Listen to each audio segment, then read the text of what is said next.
The innocent arrival to transport shuttle scientific Endeavour docked with Galactic Science Station Nexus Prime with all the grace of a dying whale attempting ballet.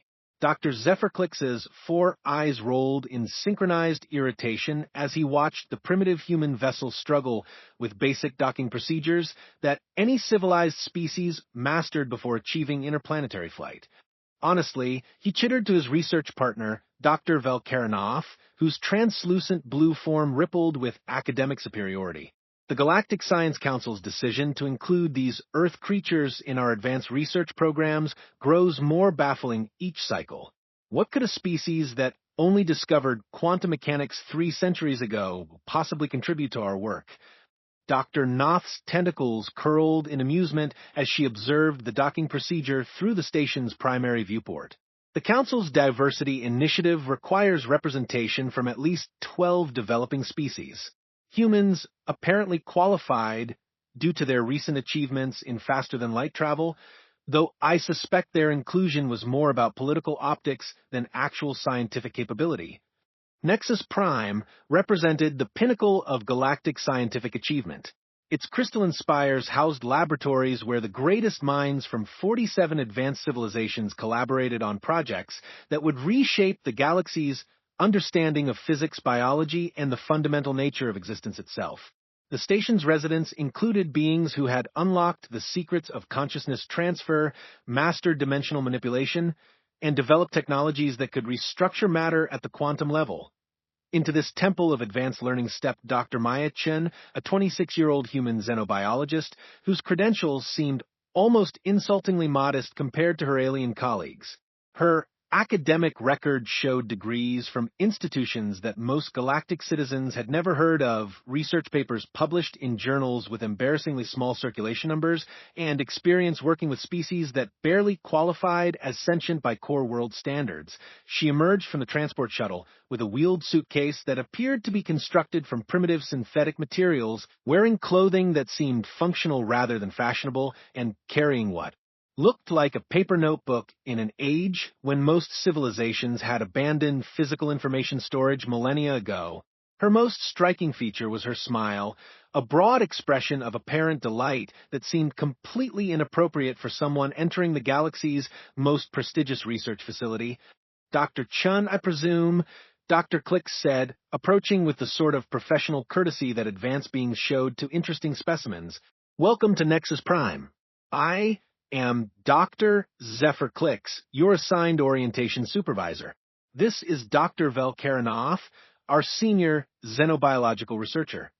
Maya's smile somehow managed to become even brighter as she extended her hand in the peculiar human greeting ritual.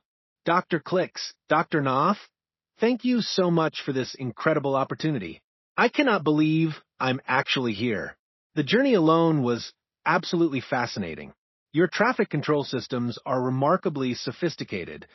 Dr. Knopf accepted the handshake with the sort of academic curiosity that came from studying primitive social behaviors.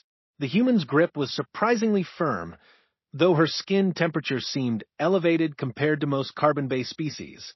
More interesting was the steadiness of her pulse, which remained completely regular despite what should have been overwhelming excitement at being accepted into Galactic Scientific Society. Your enthusiasm is refreshing, Dr. Clix observed, though his tone suggested he found human emotional displays somewhat primitive. However, I should warn you that the research conducted here operates at levels of complexity that may be challenging for someone from your technological background. We wouldn't want you to feel overwhelmed by concepts beyond your species' current understanding. Maya's laugh filled the docking bay with warmth that seemed to make the advanced atmospheric systems unnecessary. Oh, I'm sure there will be plenty for me to learn. That's exactly why I'm here. Though, I hope I might be able to contribute something useful as well. Sometimes fresh perspectives can be surprisingly valuable, even when they come from supposedly primitive sources. The way she said, supposedly primitive, carried just the slightest emphasis that made Dr. Knopf's tentacles twitch with mild confusion. It was as if the human was sharing some private joke that her alien colleagues weren't quite sophisticated enough to understand. Doctor. Clicks led Maya through Nexus Prime's corridors with the sort of guided tour typically reserved for visiting dignitaries or particularly promising graduate students.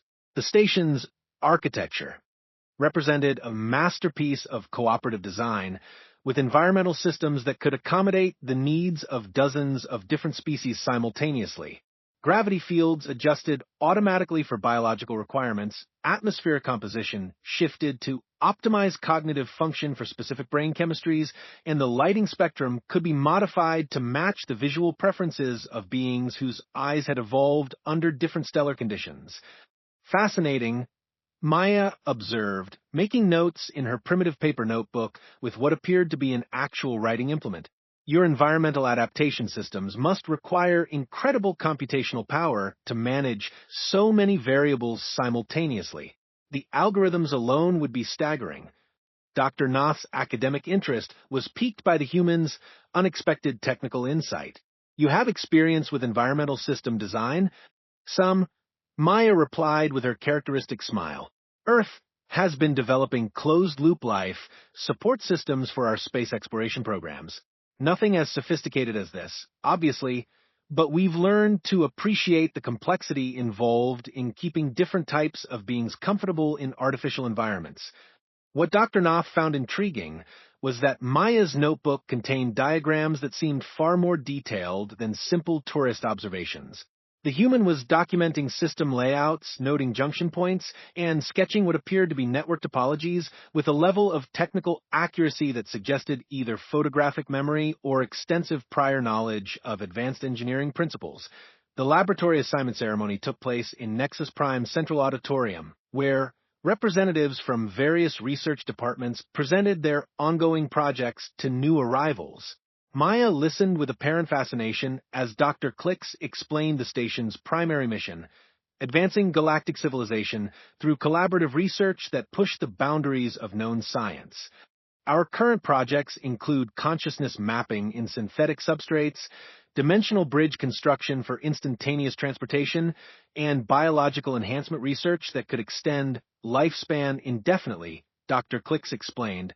Naturally, someone with your background would be assigned to our basic xenobiology department, where you can study simple organisms under supervision from more experienced researchers. Maya's smile never wavered, though something in her eyes suggested she found the assignment as amusing as she did appropriate. That sounds perfect. I've always been interested in how different species adapt to challenging environments, especially species that might seem harmless but have developed remarkable survival mechanisms. Dr. Velkaranath noted that the human's physiological readings remained remarkably stable throughout the orientation process. Her heart rate never varied, her breathing stayed perfectly controlled, and her muscle tension suggested someone who was completely relaxed despite being surrounded by beings who could have easily subdued her through superior technology, enhanced biology, or simple physical advantages. The first week of Maya's residency passed without any significant incidents, though the station's monitoring systems began registering minor anomalies that seemed to correlate with her activities. Environmental sensors occasionally flickered when she passed certain corridors. Computer terminals sometimes displayed brief error messages after she used them for research.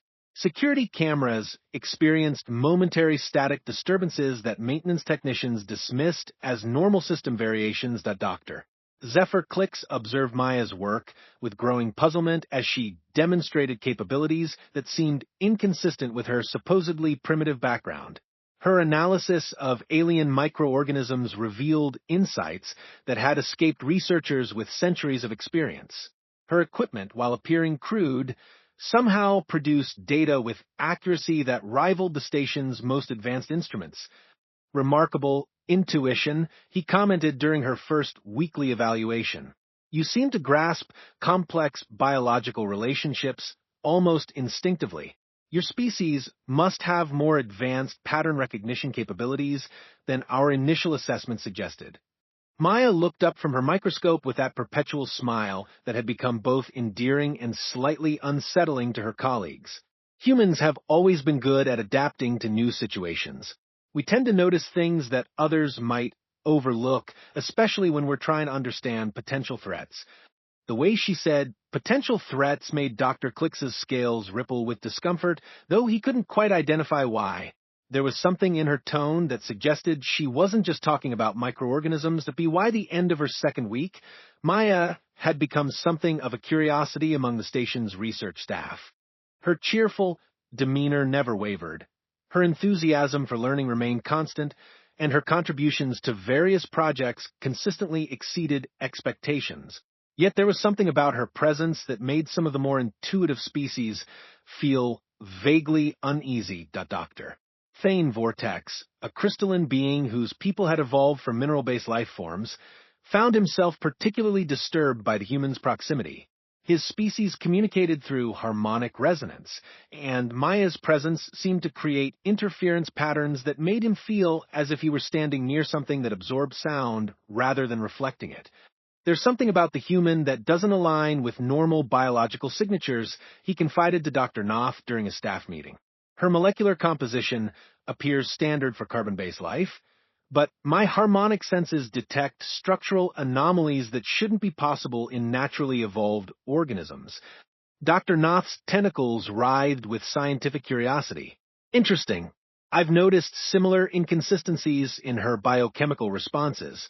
Her stress indicators remain abnormally stable, and her reaction times suggest neural processing speeds that exceed documented human norms by significant margins. The third week brought Maya's first major research presentation, where she would demonstrate her findings on bacterial adaptation in low-gravity environments. The assembled scientists gathered in Laboratory 7 with the sort of polite attention typically reserved for student presentations that were more about education than groundbreaking discovery. Maya stood before the gathering with her characteristic smile, wearing the same functional clothing she had worn since arrival, carrying her primitive notebook and what appeared to be sample containers made from basic polymer materials. To the sophisticated alien scientists, she looked exactly like what she claimed to be an enthusiastic but technologically limited researcher from a developing civilization.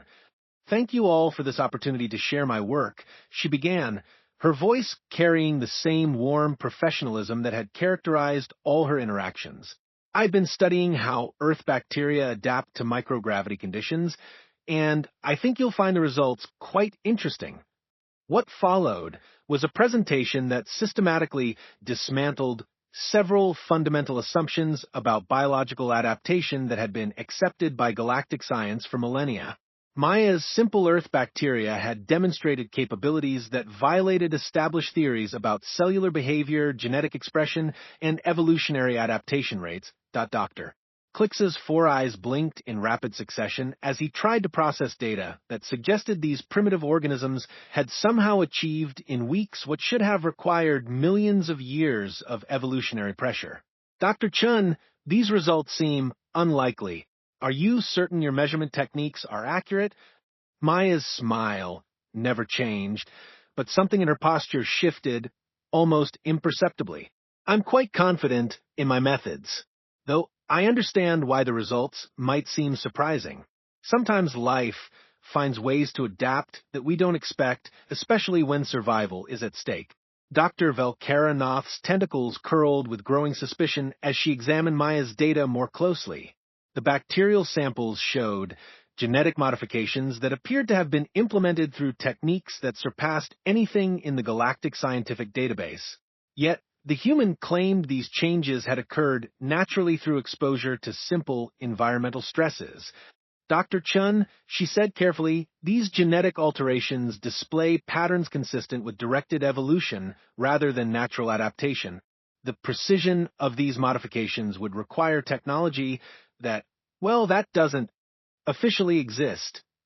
Maya consulted her chronometer with the sort of casual precision that suggested she had been operating according to a specific timeline from the moment she arrived on the station. "Technology is relative, isn't it? What seems advanced to one species might be quite basic to another. The key is understanding which capabilities to reveal and when revealing them serves your purposes." The assembled scientists suddenly found themselves paying much closer attention to the young human who had seemed so harmless just moments before. Her words carried implications that made several species' evolutionary alarm systems begin broadcasting warnings about potential predator behavior. Dr. Thane Vortex's crystalline structure began resonating at frequencies associated with structural stress as he realized that Maya's presence had been interfering with his harmonic senses because she was actively suppressing her natural electromagnetic signature. The human wasn't just biologically anomalous, she was deliberately concealing her true nature through methods that suggested technology far beyond anything Earth had officially developed. Dr. Chun, Dr. Click said, his voice carrying the sort of carefully controlled concern that came from recognizing that he might have seriously misjudged the situation. Perhaps you could clarify exactly what your research goals are here on Nexus Prime? Maya's response would mark the moment when 47 of the galaxy's most advanced civilizations realized that their understanding of human capabilities was about to undergo rapid and uncomfortable revision. Precisely 2:01 station time. Dr. Maya Chun smiled the same warm, professional smile she had maintained since her arrival 3 weeks earlier. But something in the way that expression sat on her features suggested that the harmless xenobiologist from primitive Earth was about to become something entirely different. The perfect stillness at 2:01 station time, Dr. Maya Chen's smile acquired a quality that made every predator-sensing instinct in the laboratory scream warnings that millions of years of evolution had taught various species to heed without question. It was still the same upturn of lips, the same apparent warmth, but now it seemed to emerge from somewhere much deeper and infinitely more dangerous.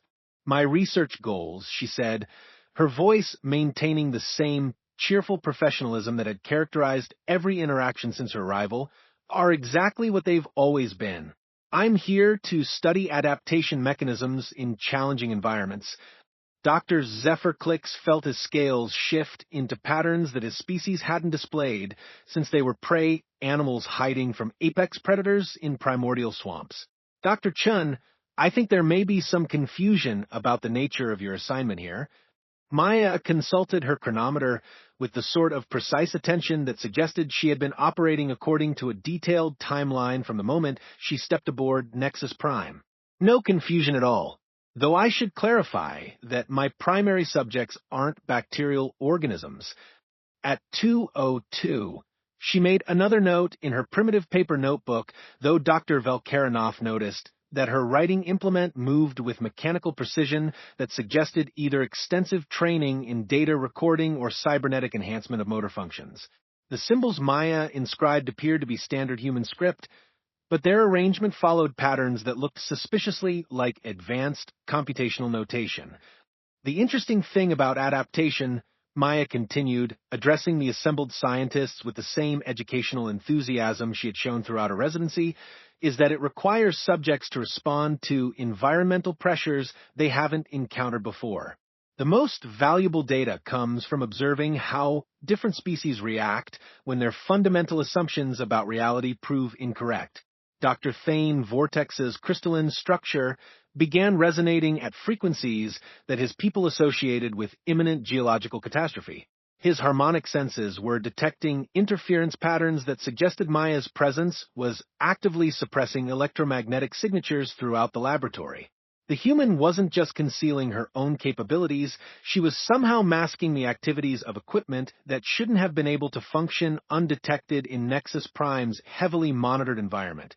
Dr. Chun, Dr. Nath said, her tentacles writhing with the sort of scientific curiosity that warred with species-level survival instincts, your biochemical responses have remained remarkably stable throughout your residency.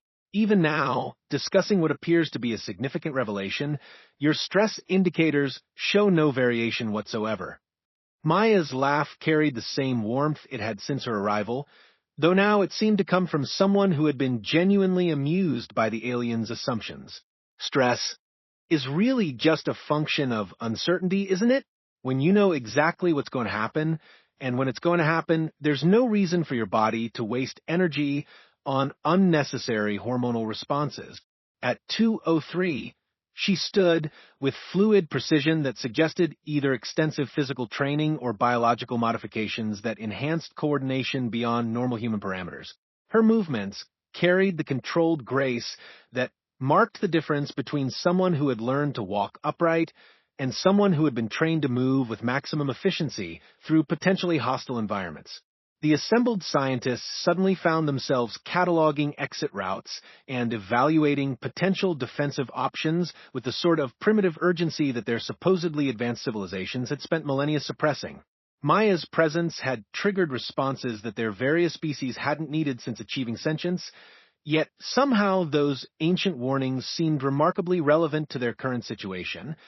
The fascinating thing about galactic civilization, Maya said, consulting her notebook with the casual competence of someone reviewing well-rehearsed talking points, is how it's created an environment where truly advanced species can study less developed ones without those subjects realizing they're being observed. Dr. Click says for eyes focused with growing alarm on the human who had seemed so harmlessly primitive just minutes before. Dr. Chun, I'm not sure I understand what you're suggesting. Maya's response came with the sort of patient explanation that teachers use when students finally ask the right questions. For the past 3 weeks, I've been documenting how 47 supposedly advanced civilizations respond when they believe they're in complete control of their environment. The data has been absolutely fascinating. At precisely 2:04 station time, Dr. Maya Chun achieved perfect stillness. Not the relaxed posture of someone at rest, not the casual stance of someone engaged in conversation, but the absolute motionlessness that every prey species in the galaxy recognized as the moment before the predator strikes. Complete muscular control, breathing so precisely regulated it barely registered on atmospheric sensors, and the sort of focused attention that apex hunters display when they finally decide to stop playing with their food. Doctor. Velkara Noth's tentacles locked in defensive positions that her people hadn't used since evolving past the need to fear oceanic predators. Her advanced intellect struggled to process why her primitive nervous system was screaming warnings about imminent death from a human who was simply standing still. Doctor. Thane Vortex's harmonic resonance shifted into patterns that crystalline beings associated with fundamental structural failure. His species had mastered harmonic manipulation to the point where they could reshape matter through focus vibration, yet Maya's stillness somehow created interference that made him feel as if reality itself was becoming unstable. Motion sensors confirm complete biological stillness, announced the laboratory's automated monitoring system, its artificial intelligence struggling to categorize behavior that didn't match any known patterns for carbon-based life forms. Subject maintains standard physiological functions, but has ceased all voluntary movement. Duration 47 seconds and counting. The silence that followed was filled with the sort of tension that accompanied encounters between predator and prey species, though the roles were suddenly and horrifyingly reversed from what everyone had expected. Dr. Clix attempted to maintain scientific objectivity despite his scale's insistence on adopting defensive configurations that hadn't been necessary for thousands of years. Dr. Chun, are you experiencing some form of physiological distress? Our medical facilities are quite advanced. Maya's response came without any visible movement except for the precise muscle contractions required for speech. Her voice maintained the same warm professionalism, but now it seemed to emerge from someone who had been patiently waiting for the right moment to reveal her true nature. I'm perfectly comfortable, thank you. Just taking a moment to consider the full implications of my research findings. Her smile remained exactly the same, but somehow it had transformed from an expression of friendly enthusiasm into something that belonged in evolutionary museums about extinct apex predators. The assembled scientists found themselves understanding with uncomfortable clarity why their various species had developed such sophisticated fear responses to certain types of stillness. The Doctor. Noth's academic training warred with instincts that insisted she was in the presence of something that could kill her faster than her advanced intellect could process the threat. Dr. Chen, your behavioral patterns are quite unique. The transition from active to completely motionless states appears remarkably controlled. What Dr. Noth didn't realize was that her assessment of Maya's motionless state was catastrophically incorrect. The human hadn't become inactive, she had become focused. The difference was roughly equivalent to mistaking a loaded weapon for a harmless tool simply because the trigger hadn't been pulled yet. The laboratory's environmental systems began registering anomalies that should have been impossible given the station's advanced monitoring capabilities. Atmospheric composition showed fluctuations that suggested the presence of equipment that wasn't appearing on any sensor grid. Electromagnetic readings indicated active communication, devices that somehow weren't triggering security protocols designed to detect unauthorized technology. Interesting development. Maya said, her voice carrying the sort of conversational tone someone might use to comment on mildly entertaining weather patterns. Your monitoring systems are detecting equipment that officially doesn't exist. Dr. Thane Vortex's crystalline structure began resonating at frequencies that his people associated with the collapse of fundamental physical constants. That's impossible. Nexus Prime sensor networks can detect molecular-level disturbances. No technology could operate undetected in this environment. Maya's laugh carried genuine amusement, though it somehow managed to sound like the sort of satisfaction that predators experience when prey animals finally understand their situation. Your sensor networks are designed to detect technology that operates according to principles your civilizations understand.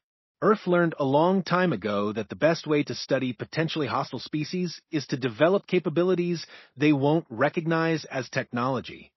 The holographic display systems throughout the laboratory activated without anyone operating the controls, projecting data that made the assembled scientists' understanding of human technological development undergo rapid and uncomfortable revision. Technical specifications appeared that showed equipment capabilities extending far beyond anything Earth had officially demonstrated, including stealth systems that could render objects invisible to sensors that should have been capable of detecting quantum-level fluctuations. Dr. Clix's voice carried the sort of carefully controlled panic that comes from realizing your fundamental assumptions about reality have been constructed from comfortable lies. Dr. Chun, how long have you been operating advanced technology aboard the station? Maya consulted her chronometer with the sort of casual precision that suggested she had been coordinating with something beyond simple timekeeping. Since approximately 47 minutes after my arrival 3 weeks ago, it took that long to map your security systems and establish communication links with my colleagues. The implications of that statement were still processing through the alien's consciousness when additional figures appeared in the laboratory's entrances. Beings who appeared to be maintenance technicians, research assistants, and visiting scholars from various departments throughout Nexus Prime. All of them human. All of them carrying equipment that bore no resemblance to anything in Earth's official technology inventory. The doctor. Engineer Sarah Walsh, who had been cataloged as a primitive equipment maintenance specialist, consulted devices that made Commander Nex's crystalline structure resonate with structural terror. Environmental systems are secured. All monitoring networks have been selectively disabled to prevent external communication while maintaining internal life support functions. Communications Specialist Torres, previously assigned to basic data entry tasks, coordinated with systems that suggested technological capabilities extending centuries beyond Earth's supposed development level. Intelligence gathering is complete. We've documented the complete scope of the research programs, including the classified projects that aren't supposed to exist. Dr. Velkaranoth's tentacles writhed with the sort of academic panic that comes from realizing your research subjects have been studying you more thoroughly than you've been studying them. How many humans are aboard this station? Maya's response carried a hint of something that might have been professional pride. The standard research exchange quota as specified in our arrival documentation. Though, I should mention that Earth's definition of research personnel might be somewhat more comprehensive than what you're accustomed to. Dr. Thane Vortex attempted to access the station's communication systems only to discover that external channels had been systematically disabled while internal functions remained perfectly operational. This is impossible. You're supposedly a primitive species with limited technological capabilities. Maya stood with the same perfect stillness she had maintained throughout the revelation, her smile unchanged, but somehow transformed into something that suggested depths of capability that the galaxy's most advanced civilizations hadn't suspected. Primitive is relative, isn't it? What matters is understanding which capabilities to reveal, and when revealing them serves your strategic objectives. The laboratory's security systems attempted to activate containment protocols only to discover that their command structures had been quietly modified over the past 3 weeks by maintenance personnel who understood core world technology better than its original designers. Environmental controls, communication arrays, and monitoring networks had all been systematically compromised by beings who appeared primitive, but operated with the sort of coordinated precision that suggested extensive experience in complex infiltration operations. Dr. Zephyr Clix's scales displayed patterns that his species hadn't used since their ancestors faced extinction from superior predators. Dr. Chun, what exactly is the true purpose of your presence here? Maya's response would mark the moment when Nexus Prime's residents realized that their understanding of human capabilities, intentions, and place in galactic civilization was about to undergo complete revision. Her smile remained perfectly in place as she prepared to explain why Earth's children had come to the galaxy's most prestigious research station, and why the supposedly advanced beings who thought they were studying primitive humans had actually become subjects in a much larger and more sophisticated experiment than they had ever imagined. The apex awakens at 2:05 station time. Dr. Maya Chen's perfect stillness gave way to movement that flowed with the precision of someone who had been trained in environments where inefficiency meant death. She reached into her primitive wheeled suitcase and withdrew a device that appeared to be constructed from materials that bore no resemblance to anything in Earth's officially documented technology inventory. The true purpose of our presence, she said, activating the device with casual competence that suggested intimate familiarity with advanced technology, is exactly what it's always been. We're here to conduct research on adaptation mechanisms in challenging environments. The device projected a holographic display that filled the laboratory with data that made the assembled aliens' understanding of galactic politics undergo rapid and catastrophic revision. Communication logs, research protocols, and coordination networks painted a picture of systematic exploitation that extended far beyond simple scientific inquiry. Dr. Zephyr Clix's 4 eyes tracked the information with growing horror as patterns became clear that his advanced intellect had somehow failed to recognize. This is documentation of research programs that are classified beyond normal scientific channels. Maya nodded with the sort of approval that teachers reserve for students who finally grasp challenging concepts. Nexus Prime isn't just a research station. It's a coordination center for programs designed to study emerging civilizations without their knowledge or consent. The goal is to identify species that might eventually pose threats to established galactic powers and develop countermeasures before those threats can manifest. Dr. Velkaranoth's tentacles writhed with academic horror as she processed the implications of systematic deception that violated every principle of ethical research. You're suggesting that our entire scientific mission is actually an intelligence-gathering operation? I'm not suggesting anything, Maya replied, consulting her chronometer with the sort of precision that indicated coordination with activities beyond the laboratory. I'm documenting it. For the past 3 weeks, we've recorded every conversation, mapped every research protocol, and analyzed every program being conducted aboard the station. Engineer Sarah Walsh coordinated with equipment that had somehow bypassed every security system Nexus Prime possessed despite operating according to technological principles that shouldn't have been possible. Data transmission is complete. Judicial authorities on 43 different worlds now have comprehensive documentation of unauthorized research programs targeting their species. Communications specialist Torres managed information networks with the sort of casual efficiency that suggested Earth's communication technology exceeded galactic standards by significant margins. Response teams are approximately 2 hours out. Representatives from the Interstellar Ethics Committee, the Galactic Research Oversight Board, and law enforcement agencies from 17 different civilizations. Dr. Thane Vortex's crystalline structure resonated at frequencies that his people associated with the collapse of fundamental reality structures. This is impossible. The organizations you're referencing don't have authority over core world research programs. Maya's laugh carried genuine warmth, though now it seemed to radiate from someone who had spent weeks successfully conducting a complex intelligence operation while maintaining perfect scientific courtesy. That's where Earth's research proved particularly valuable. We discovered that when you spend decades systematically studying other species without their consent, those species eventually start talking to each other. The holographic display shifted to show the broader scope of coordination that had made the current operation possible. Communication networks linking dozens of civilizations that the core worlds had dismissed as primitive or irrelevant. Technology sharing agreements between species that supposedly lacked the capability for advanced scientific cooperation, and evidence-gathering protocols that had been documenting galactic research activities for far longer than anyone had suspected a doctor.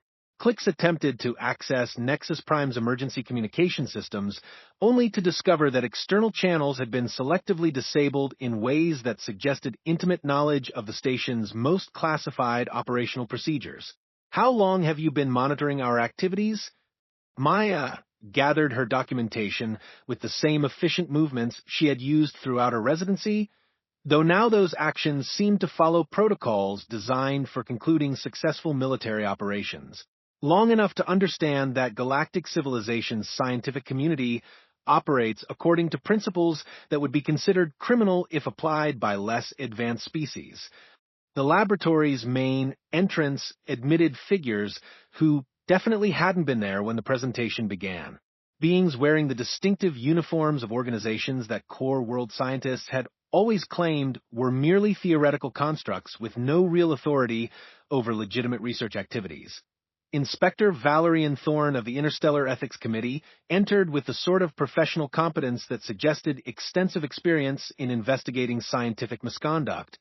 His species had evolved from pack hunters, and his predatory instincts had been refined through centuries of pursuing beings who violated ethical standards. Dr. Clix, Dr. Knopf, Dr. Vortex, you are hereby notified that this facility is now under investigation for violations of 17 different interstellar treaties regarding unauthorized research on sentient species. Dr. Knopf's tentacles locked in defensive configurations as she realized that her academic career had been built on research programs that violated ethical standards she hadn't known existed. Inspector Thorne, I believe there may be some confusion about the nature of our work here. We are conducting legitimate scientific research under appropriate oversight. Inspector Thorne consulted documentation that appeared to have been compiled with thoroughness that exceeded anything the core worlds had believed possible from supposedly primitive enforcement agencies. Dr. Knopf, our investigation includes recordings of your private conversations discussing the manipulation of research subjects who weren't informed they were being studied. We also have documentation of protocols designed to gather intelligence for military applications rather than advancing scientific knowledge. Maya watched the proceedings with the same cheerful interest she had shown throughout her residency, though now her attention seemed focused on ensuring that justice was administered according to principles that the core worlds had claimed to support but apparently never intended to follow. The fascinating thing about studying adaptation, she observed, making final notes in her primitive paper notebook, is discovering how different species respond when their environmental assumptions prove incorrect. Some adapt quickly and embrace new realities. Others resist change and suffer the consequences of their inflexibility. Engineer Walsh completed her equipment diagnostics with professional satisfaction that suggested extensive experience in complex technical operations. Station systems are stable and secure. All research data has been preserved for judicial review. Life support remains fully functional for all current residents. Communications specialist Torres coordinated with networks that extended far beyond anything the core worlds had mapped in their understanding of galactic communication infrastructure. Additional response teams have been notified. Representatives from 23 civilizations that were research subjects are en route to provide testimony. Dr. Thane Vortex's harmonic resonance shifted into patterns that crystalline beings associated with fundamental reality revision as he finally understood the scope of what had just occurred. You've systematically dismantled our entire research network while we believed you were primitive specimens being studied for our advancement. Maya's smile carried the same warmth it had maintained throughout their entire interaction, though now it seemed to radiate from someone who had successfully completed one of the most sophisticated law enforcement operations in galactic history. Not dismantled, reformed. The galaxy needs scientific research that advances knowledge for everyone's benefit rather than gathering intelligence for the advantage of established powers. The holographic display showed the broader implications of the investigation that was now unfolding across multiple star systems.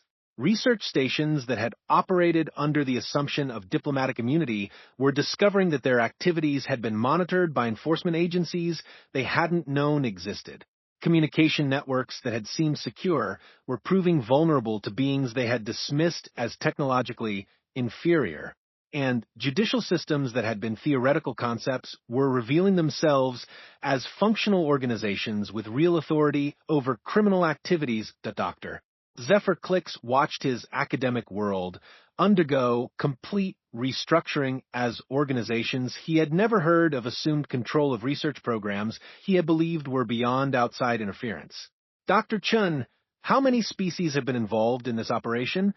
Maya consulted her chronometer one final time, though her attention seemed focused on something beyond simple timekeeping. Enough to ensure that galactic scientific research operates according to ethical principles rather than exploitative ones.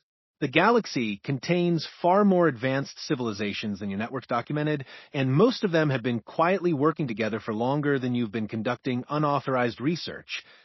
Inspector Thorne coordinated with judicial representatives whose presence indicated legal systems that operated with authority extending far beyond what core world political structures had recognized. Dr. Clicks, Dr. Knopf, Dr. Vortex, you will be relocated to appropriate facilities where you can continue your research under proper oversight, while judicial proceedings determine the appropriate consequences for violations of interstellar law. The transition proceeded with the sort of smooth efficiency that suggested extensive planning and coordination between organizations that had been dismissed as primitive or irrelevant by beings who considered themselves the galaxy's most advanced civilizations. What the core worlds had mistaken for a collection of developing species waiting to be studied was actually a sophisticated network of civilizations that had been carefully documenting systematic exploitation while preparing appropriate responses. 6 months later, the galaxy had undergone what historians would carefully term structural reorganization. The Interstellar Ethics Committee, previously considered a theoretical organization, had processed cases involving 47 different research facilities. The Galactic Research Oversight Board had established new protocols for scientific inquiry that somehow my Deathworlder girl was smiling at 2:01 at 2:00 for they realized Apex Predator had stopped moving. Part 1. The innocent arrival of the transport shuttle scientific Endeavor docked with Galactic Science Station Nexus Prime with all the grace of a dying whale attempting ballet. Dr. Zephyr Clicks's 4 eyes rolled in synchronized irritation as he watched the primitive human vessel struggle with basic docking procedures that any civilized species mastered before achieving interplanetary flight. Honestly, he chittered to his research partner, Dr. Velkaranov, whose translucent blue form rippled with academic superiority.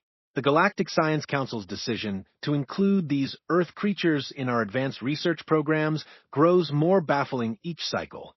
What could a species that only discovered quantum mechanics 3 centuries ago possibly contribute to our work? Dr. Knopf's tentacles curled in amusement as she observed the docking procedure through the station's primary viewport. The Council's diversity initiative requires representation from at least 12 developing species. Humans, apparently qualified due to their recent achievements in faster-than-light travel, though I suspect their inclusion was more about political optics than actual scientific capability. Nexus Prime represented the pinnacle of galactic scientific achievement. Its crystalline spires housed laboratories where the greatest minds from 47 advanced civilizations collaborated on projects that would reshape the galaxy's understanding of physics, biology, and the fundamental nature of existence itself. The station's residents included beings who had unlocked the secrets of consciousness transfer, mastered dimensional manipulation, and developed technologies that could restructure matter at the quantum. More advanced civilizations than anyone had previously realized. Species that had been dismissed as primitive turned out to have been operating sophisticated monitoring networks for decades, carefully documenting exploitation while developing appropriate countermeasures. What the core worlds had mistaken for a galaxy populated by developing civilizations waiting to be studied was actually a community of advanced species who had been patiently gathering evidence. Earth's technology level remained officially classified, though certain former core world researchers privately reported that human capabilities appeared to exceed their own understanding of several branches of physics. When asked about this during academic conferences, Dr. Chin simply smiled and suggested that definitions of primitive might require updating. The new galactic scientific community operated according to principles that prioritize discovery over domination, cooperation over exploitation, and ethical advancement over strategic advantage. Research stations functioned as genuine collaborative environments where beings from different civilizations worked together to expand knowledge that benefited everyone rather than gathering intelligence for the advantage of established powers. Trade agreements now included provisions for technology sharing that ensured developing civilizations received access to advances that could improve their citizens' lives rather than just their resource extraction capabilities. Diplomatic protocols operated under actual oversight rather than providing cover for intelligence-gathering operations, and primitive species throughout the galaxy had somehow developed remarkably sophisticated defense capabilities. The final irony was that the galaxy's supposedly most advanced civilizations had been outmaneuvered by beings they had dismissed as harmless specimens suitable for study. The core worlds had spent centuries developing elaborate systems for exploiting other species while remaining completely unaware that those same species had been developing even more sophisticated systems for documenting and eventually prosecuting their exploitation. Dr. Maya Chun filed her final report on the Nexus Prime investigation with the same efficient precision she had maintained throughout the operation. Her documentation noted that galactic scientific research now operated according to ethical standards that ensured all participants understood their contributions to advancing knowledge, received appropriate benefits from discoveries made using their involvement, and maintained the right to withdraw from any research program at any time. The report concluded that humanity had successfully integrated into galactic civilization, though the definition of civilization itself had undergone considerable revision. Scientific inquiry now proceeded according to principles that treated intelligence as a collaborative resource rather than a competitive advantage. Diplomatic stations operated as genuine meeting places for species seeking mutual benefit rather than coordination centers for systematic exploitation. Most importantly, the galaxy's apex predators had finally revealed themselves. They weren't the beings with the most advanced technology or the most sophisticated political systems. They were the species who had learned to work together, who prioritized justice over advantage, and who understood that true strength came from protecting others rather than exploiting them. They smiled as they filed their paperwork with perfect bureaucratic precision, and somehow that was more terrifying to former exploiters than any display of military might could have been. The galaxy had learned that there were things more dangerous than superior firepower, like discovering that your victims had been better organized than you were all along, and that they had been patiently waiting for the right moment to ensure that justice was served with a smile. The universe, as it turned out, belonged to those who understood that true apex predators protect their pack rather than prey upon it, and Earth's children had been smiling about that simple truth since the moment they realized that other species needed to learn it too.